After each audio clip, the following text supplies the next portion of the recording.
porque aí ele enrolou mais um tempo. Enrolou mais uns 3, 4 meses, aí veio o Fachin e tomou uma decisão. Porque o Ministério Público Federal entrou com recurso no STF e falou: olha, tá demais. É um recurso chamado reclamação. Falou, a Corte de Primeira Instância não está obedecendo o que vocês fizeram. Reclamação é um recurso que você dedica a uma Corte Superior falando que a Corte Inferior não está obedecendo a ordem dela, da Corte Superior. Então, chama reclamação. Então, o Ministério Público falou, olha, aí o Fachin decidiu, falando, não, é para cadeia. E o cara foi para cadeia. Ele tá com essa vingança, com vontade de vingança contra o STF, desde que foi mandado preso para cadeia e passou um tempão em Tremembé, depois foi transferido para Papuda. Na Papuda, ele promoveu uma reforma da Papuda porque ele queria melhores condições. Aí ele pagou uma reforma.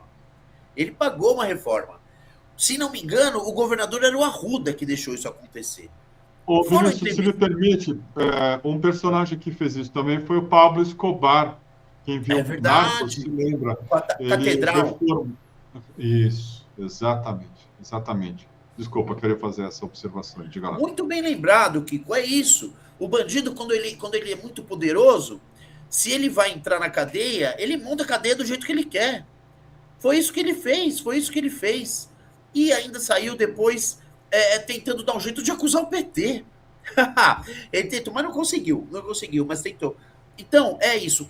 E as empresas dele, eu estou tentando esse dado, viu, Kiko, com o pessoal da Defensoria Pública do Distrito Federal, o quanto que as empresas dele tomaram de empréstimo do BRB também.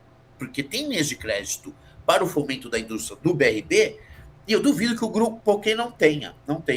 Mas o que eu sei é que o grau de intimidade que ele tinha com o governador ibanês levou o Luiz Estevão a ter voz a ser ouvida na hora da escolha de cargos comissionados e não de carreira dentro do BRB.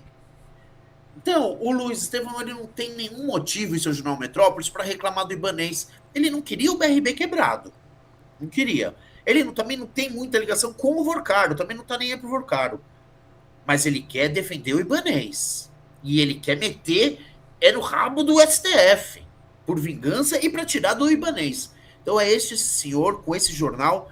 Não sei de onde tiram a credibilidade dessas pessoas, cara. Como é que pode ter credibilidade quem faz isso que eu acabei de mostrar? Propaganda travestida de notícia. É esse o senhor que a gente está vendo aí comandar uma verdadeira campanha contra as instituições brasileiras.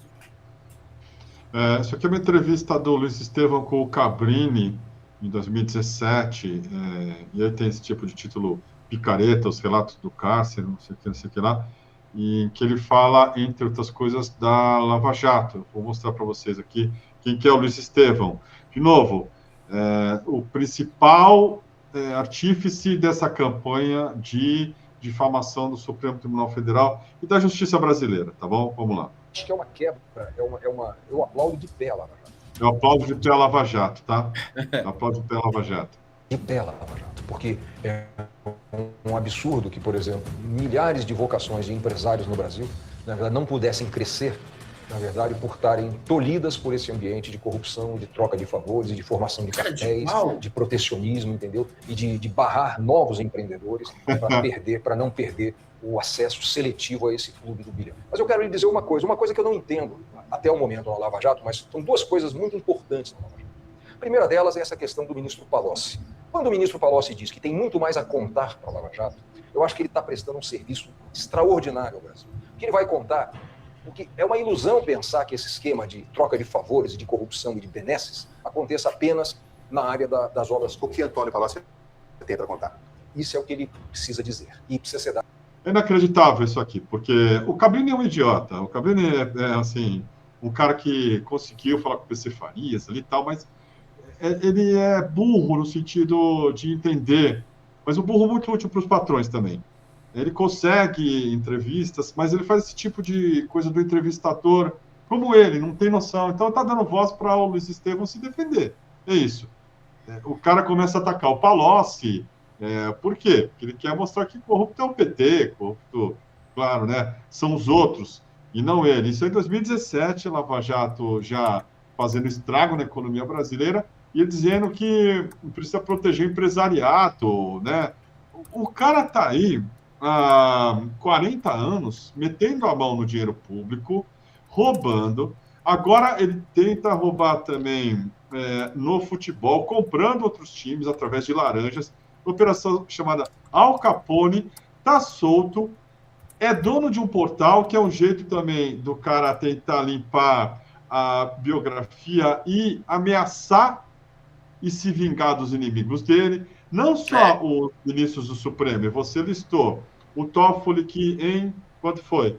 2014, o mandou para a cadeia, o Fachin, não é isso? 2016.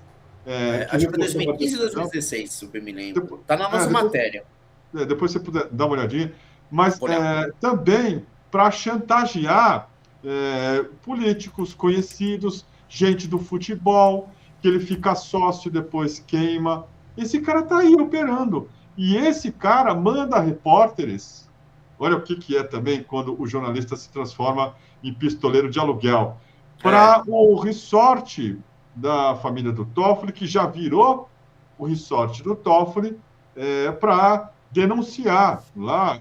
Nada, tá? Porque os caras não conseguem fazer matéria. Foi aquele Sam Puncher, que até agora também não falou nada sobre o patrão dele, é um antipetista doente, também é ruim das ideias, assim, um cara limitado intelectualmente, quer ter um emprego na Globo, puxa o saco da Malu Gaspar, faz o possível, mas tá lá trabalhando para um gangster.